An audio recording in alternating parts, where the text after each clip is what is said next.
Hi guys! Welcome back again to my channel. At for today's video, panibagong araw, panibagong loan application na naman ang susubukan natin. At itong app nga na to ay nagbabalik. So dati ay meron na nito tapos nawala. Tapos ngayon ay bumalik na naman. At ito nga ay nagpapaloan ng up to 30,000 pesos. At ang loan term ay 121 days. At may interest rate daw na 0.05%. Dito ay tatlo lang yung emergency contact na ilalagay mo. Walang interest sa unang loan mo. At wala ding other fee. At dito, yes, ito ay dalawang hulugan at installment nga. At kung matapos nyo yung review na to hanggang dulo, ayan, desidido pa rin kayong mag-loan, ay sasabihin ko din sa inyo dito kung nagpo-post ba to online. If ever na hindi ka makapagbayad doon sa may due date mo at kung haharasin ka ba nila. So, ayun. Kaya ayun, just keep on watching until the end of this video para maging aware kayo kung ano nga ba yung about dito sa my loan app na to. Pero syempre, kung bago ka pa lang dito sa my YouTube channel ko, ay huwag mong kalimutang mag-subscribe at pindutin mo na din yung notification bell para lagi kang maging updated sa mga next uploads ko. Syempre, sumali ka na din sa aking GCash giveaway. Ayan, kada buwan yan. At sa aking dalawang cellphone giveaway for the month of December. Ayan, kung paano sumali, kailangan lagi ka lang updated sa mga ina-upload ko dito at huwag mo ko kalimutang i-PM sa aking Facebook page.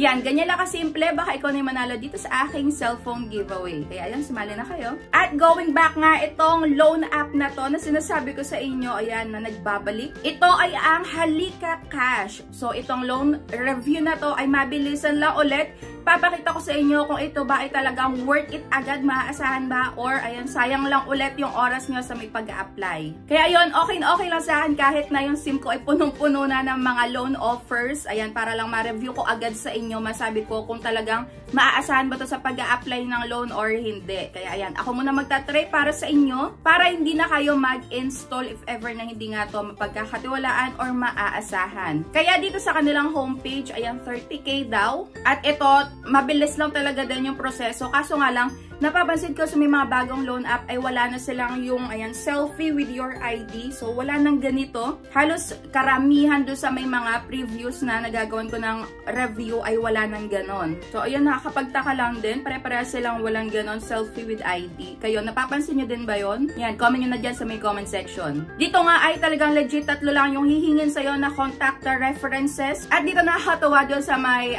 facial verification. Ayan, kahit na anong post tinatanggap nila. So, hindi sila mabusisi doon sa may pag-facial verification mo. Yung iba kasi talaga mangangawit ka para lang magsakto yung circle doon sa may mukha mo at pagka hindi tapat na tapat ay hindi siya magpo-proceed doon sa may next step. So, dito kahit gumanyan-ganyan ako, ayan, okay lang. Ayun, nag-proceed naman siya, nakakaloka. At eto na nga tayo sa may exciting part. Etong si Halika Cash nga ay, ayan, naaprubahan lang naman ako sa may 2,000 pesos at dito nakalagay ay walang interest fee. At wala ding other fee. Kaso nga lang, bawing-bawi sila dito sa may service fee. Dahil ang service fee lang naman nila is 800 pesos. Ayan, kaya ang matatanggap mo na lang dito sa 2K mo ay 1,200 pesos. Kung nangangailangan ka ng saktong 2,000 ay hindi para sa'yo itong loan app na to. At kagaya ng sinasabi ko kanina, kung desidido pa din kayo, nasa sa inyo pa din naman talaga yung desisyon kung mag-a-apply kayo dito or hindi. Ayan, pwede nyo ipagpatuloy kaso nga lang, tanggapin nyo na yung consequences na kapag na late kayo dito ng pagbabayad is makakatanggap talaga kayo ng harassment. Ayan, kung ano-anong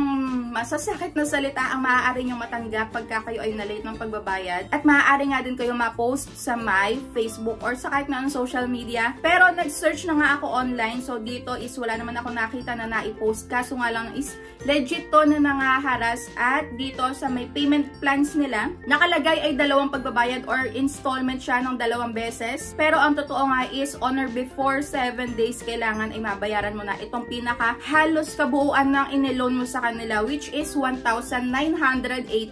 At kung August ka nga nag-apply, ang susunod mo na pagbabayad is September na. At nakakaloka naman kung magkano na libabayaran mo, no? After a month, 20 pesos na lang. Ayan. Hindi ko alam kung paano nila naisip yung ganitong klaseng payment plans or terms. Dahil halos magkakamuka yung mga ganitong klase ng pagbabayad. Napansin nyo din ba? Kung anong loan app yon yung nakita nyo ganito is i-comment nyo na din dyan sa may comment section. At kung na-try nyo na din itong si Halika Cash, ayan, i-comment nyo na din dyan sa may comment section kung ano yung na-experience nyo para maging aware nga din yung iba. Chinek ko nga din pala itong kanilang company kung naka-register ba sa may SEC at yes, naka-register naman siya. Kaso nga lang, hindi ibig sabihin ng naka-register yung mga loan app sa may SEC is legit na to, na wala kang matatanggap na harassment. Ayan, maliit ang tubo, so hindi po totoo dahil yung iba nga dito or karamihan nga din dahil maraming mga bagong loan app na naglabasan ngayon is hindi sila talaga sumusunod sa may kung magkano lang talaga dapat ang interest rate per month. At halos karamihan nga is may hidden fee or hidden charges. Kagaya na lang dito sa mga service fee.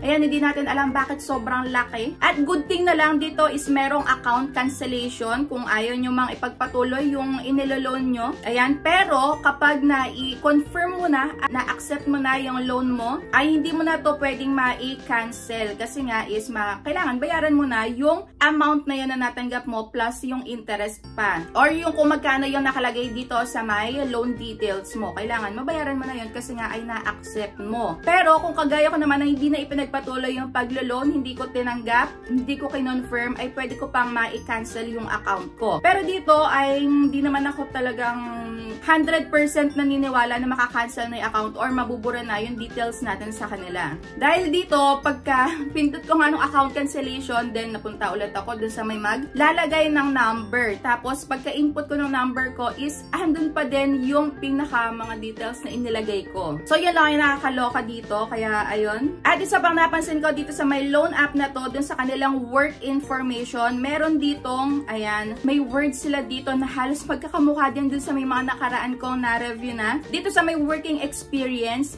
puro nakalagay dito more than. Imbes na more than, more than. Ayan, pansinin nyo din yung mga ina-applyan nyo na loan app kung more than 5 years ang nakalagay or imbes na than ay then ang nakalagay. Ito, madalas ko nang mapansin, siguro iisa lang sila ng, ayan, gumagawa ng app tapos yun yung nahi-input. At isa pa, dito sa may profession, pwede daw dito ang student, ayan, pwede ang housewife at unemployed. Kaso nga lang, ayan, kailangan mo pa ding lagyan yung company name, company address, company phone number, ayan, working experience nyo, saka payday. Na dapat is hindi nyo nalagyan dahil nga kayo ay, ayan, student pa lang, or unless meron nga kayong sideline. Kaso nga lang dun sa may ibang loan app ko na nakita, pagka ang kinlik mo is student, magne-next ka na agad dun sa may next step. Ayan, hindi mo na kailangang sagutan yung company name, address, phone number, ayan, address detail, company address. Hindi mo na kailangan sagutan yun, pero dito is kailangan mo pa ding sagutan.